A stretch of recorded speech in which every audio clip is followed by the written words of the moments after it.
6 civils ont été tués lundi lors d'une attaque contre des villages du nord du Burkina Faso. Le pays a adopté mardi une loi sur le recrutement de volontaires pour lutter contre les groupes djihadistes.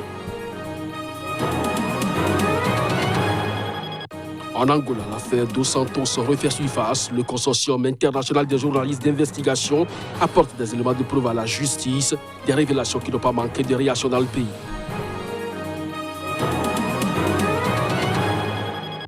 Le ministre français des Affaires étrangères Jean-Yves Le Drian rencontre le président algérien Tebboune à Alger. Les deux hommes, à travers leur pays, vont s'entendre sur les dossiers internationaux, au premier rang desquels la Libye et le Sahel.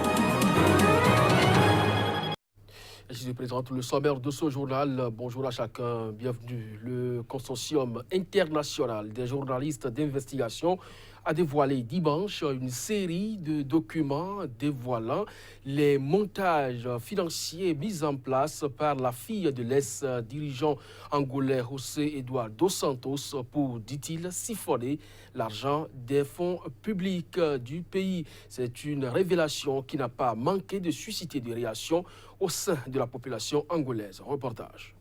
L'affaire Isabel Dos Santos met en lumière la constellation du cabinet d'audit, d'avocats ou de conseils accusés de fermer parfois les yeux sur l'origine douteuse de la fortune de leurs clients, en particulier les Big Four, les 4 plus grands cabinets comptables du monde.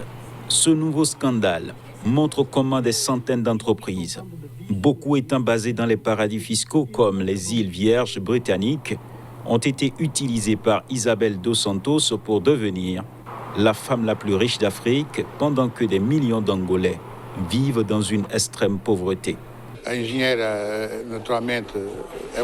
L'ingénieure Isabel Dos Santos fait partie de ceux qui ont le plus de fonds. D'ailleurs, elle est considérée comme la femme la plus riche d'Afrique, mais cette fortune ne lui appartient pas. C'est celle du peuple et de l'État angolais. Le consortium international des journalistes d'investigation a dévoilé dimanche une série de documents décrivant les montages financiers mis en place par la fille de l'ex-président angolais, José Eduardo Dos Santos, pour, dit-il, siphonner l'argent des sociétés publiques du pays. Ces documents baptisés Luanda Leaks illustrent notamment le rôle de facilitateur joué par les grands cabinets comptables qui ont tous travaillé pour les Dos Santos à un moment donné, notamment PricewaterhouseCoopers, KPMG, EY et Deloitte. Il existe déjà suffisamment de données pour que le procureur de la République angolais puisse les utiliser comme preuve matérielle et mener les enquêtes nécessaires afin que cette citoyenne, Isabel Dos Santos, et les autres personnes impliquées puissent être amenées devant les tribunaux. Après l'enquête du consortium, ces entreprises, tout comme des sociétés de conseil comme Boston Consulting Group et des cabinets d'avocats, ont fait circuler de l'argent, auditer des comptes, créer des sociétés écrans, suggérer des manières d'éviter les impôts en ignorant les signaux d'alerte. Le ministre français des Affaires étrangères Jean-Yves Le Drian rencontre le président algérien Abdelmadjid Tebboune dans le cadre d'une visite à Alger visant à relancer les relations bilatérales. Les deux pays vont également s'entendre sur les dossiers internationaux, au premier rang desquels la Libye et le Sahel dans une région en crise. Reportage. Après son arrivée, il s'est entretenu avec son homologue algérien Sabri Boukadoum avant de rencontrer le Premier ministre Abdelaziz Djirad. Il devait être reçu par le président Abdelmadjid Tebboune dans l'après-midi. Le Drian est le premier ministre français à se rendre en Algérie, où a éclaté il y a près d'1 an un puissant mouvement de contestation anti-régime depuis la visite de sa collègue de la justice, Nicole Belloubet, fin janvier 2019. La visite de Le Drian à Alger s'inscrit également dans le cadre des efforts internationaux déployés pour résoudre la crise libyenne. Elle survient 2 jours après un sommet international à Berlin où les principaux pays concernés par le conflit en Libye ont promis de respecter un embargo sur les armes et de ne plus interférer dans ses affaires intérieures afin de tenter de ramener la paix dans ce pays déchiré par la guerre civile. Le président Tebboune, présent à Berlin, a proposé d'accueillir désormais un dialogue entre toutes les parties libyennes afin d'éloigner le spectre de la guerre de toute la région. L'Algérie, qui partage près de 1000 km de frontières avec la Libye, a multiplié ces dernières semaines les consultations pour tenter de contribuer à une solution politique. Après le Premier ministre italien Giuseppe Conte, ainsi que les chefs de la diplomatie turque, égyptienne et italienne, le président turc Recep Tayyip Erdogan est attendu en début de semaine prochaine à Alger. 36 civils ont été tués lundi lors d'une attaque contre le village du nord-est de Burkina Faso. Le pays a toutefois adopté mardi une loi sur le recrutement de volontaires pour lutter contre les groupes djihadistes dont les actions sont de plus en plus meurtrières et fréquentes. Lundi 20 janvier, un groupe armé terroriste a fait éruption dans le marché de Nagraogo. Il a abattu 32 de nos concitoyens, brûlé le marché et, dans son repli, en a abattu 4 autres au niveau du village d'Alamou. Cette attaque a également fait 3 blessés. Face à ces attaques répétées contre les populations, le gouvernement a lancé un appel à une franche collaboration avec les forces de défense et de sécurité et au renforcement de la solidarité entre Burkinabés, a indiqué le ministre de la Communication, Rémi Fulgence Dandjinou, dans un communiqué. Le président Roch-Marc Christian Kaboré a décrété un deuil national de 48 heures, allant du mercredi 22 janvier au 23. Durant cette période, les drapeaux sont mis en berne sur tous les édifices publics.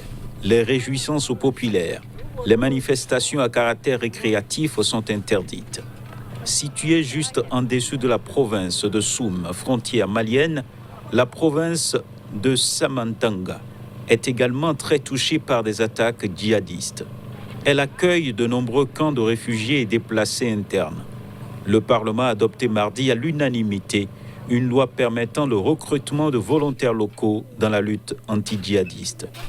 Le recrutement de volontaires était une idée lancée par le président Roch-Marc Christian Kaboré en novembre 2019 après l'attaque contre un convoi d'une société minière canadienne qui avait fait 38 morts dans l'Est. Sur le terrain, ces volontaires auront des armes légères, des moyens de communication et des moyens d'observation. Le Burkina Faso, frontalier du Mali et du Niger, est confronté à des attaques djihadistes qui ont fait plus de 750 morts et 560 000 déplacés depuis 2015.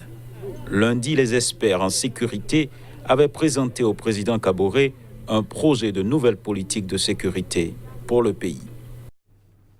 Violent combat entre factions au nord-est du Nigeria. De nombreux djihadistes ont été tués lors de ces affrontements entre groupes rivaux.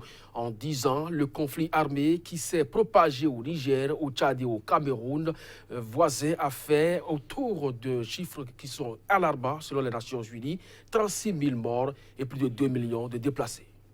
Les combattants de Boko Haram, fidèles à Abubakar Shekau, ont attaqué le camp d'un mouvement rival, la branche africaine de l'État islamique, ISWAP. L'opération a été menée dans le district d'Abadam, près de la frontière avec le Niger, dans l'objectif d'obtenir le retour de leurs femmes qui avaient été enlevées par les combattants de l'ISWAP au cours d'un raid au Niger voisin. En effet, les combattants de l'ISWAP avaient attaqué auparavant un camp de Boko Haram dans la région de Difa, au Niger, où ils avaient enlevé 13 femmes. Le groupe Boko Haram a retrouvé la trace des femmes à Sunawa, dans la région du lac Tchad, qui est contrôlée par l'ISWAP, et ont décidé une attaque pour tenter de les libérer. Mais l'opération n'a pas réussi et les femmes sont toujours sous le contrôle de leurs ravisseurs. De mémoire, soulignons que l'ISWAP a fait scission avec Boko Haram en 2016 avec le soutien du groupe État islamique en raison notamment de son rejet des attaques contre les civils. Le groupe s'est concentré sur les attaques contre les soldats et les installations militaires, mais il a de plus en plus visé des civils depuis la prise du contrôle du groupe par des éléments durs en 2018. Depuis la scission, les deux groupes se sont affrontés militairement. Les élections générales en Tanzanie prévues fin 2020 seront libres et équitables. C'est ce qu'a affirmé mardi soir le président tanzanien John Magufuli. Il a aussi annoncé vouloir inviter des observateurs internationaux pour constater la maturité de la démocratie dans son pays. Le président John Magufuli, 60 ans, devrait être candidat à sa succession pour un nouveau mandat de 5 ans, selon de nombreux observateurs tanzaniens. Nous veillerons à ce que les élections générales, qui sont importantes pour un pays démocratique, soient pacifiques, libres et équitables, a-t-il déclaré devant des diplomates étrangers et des hauts responsables de l'ONU lors d'un dîner à Dar es Salaam. Nous inviterons également des observateurs internationaux pour constater la maturité de la démocratie en Tanzanie, a-t-il ajouté. Le parti Chamacha Mapinduzi CCM du président Magufuli a remporté 99% des quelques 16 000 postes de chefs de rue et de village mis en jeu lors des élections locales de novembre dernier. Selon Washington et Londres, ce scrutin avait manqué de crédibilité, pointant notamment les obstacles posés par les autorités tanzaniennes au dépôt de candidature des membres de l'opposition qui ont érodé la confiance dans le résultat des élections.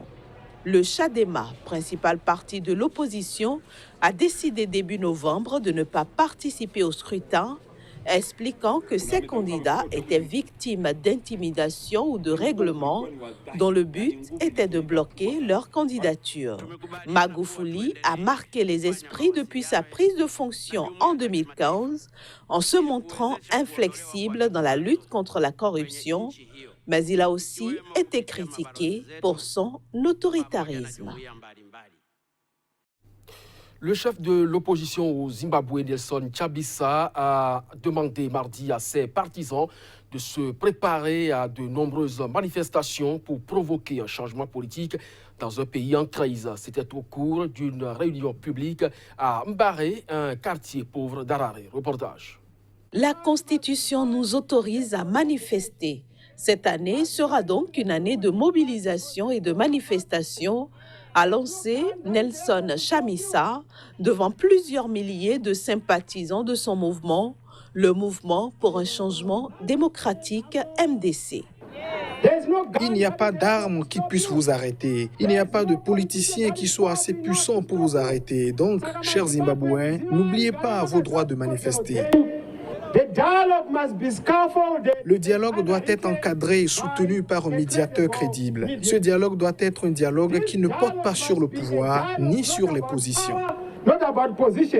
Au pouvoir depuis la fin 2017, le président Emmerson Mnangagwa a hérité de son prédécesseur Robert Mugabe qui a régné sans partage pendant 37 ans d'un pays financièrement exsangue. La situation de ces 15 millions d'habitants s'est encore aggravée récemment avec le retour de l'hyperinflation, des coupures d'électricité, des pénuries de produits comme la farine, le carburant et les médicaments, sans oublier la sécheresse.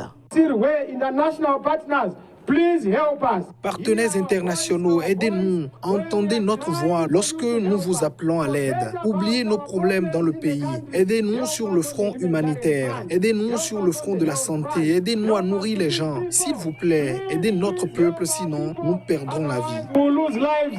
L'opposition et la société civile accusent Mnangagwa de réprimer systématiquement leurs manifestations contre la dégradation continue de leurs conditions de vie.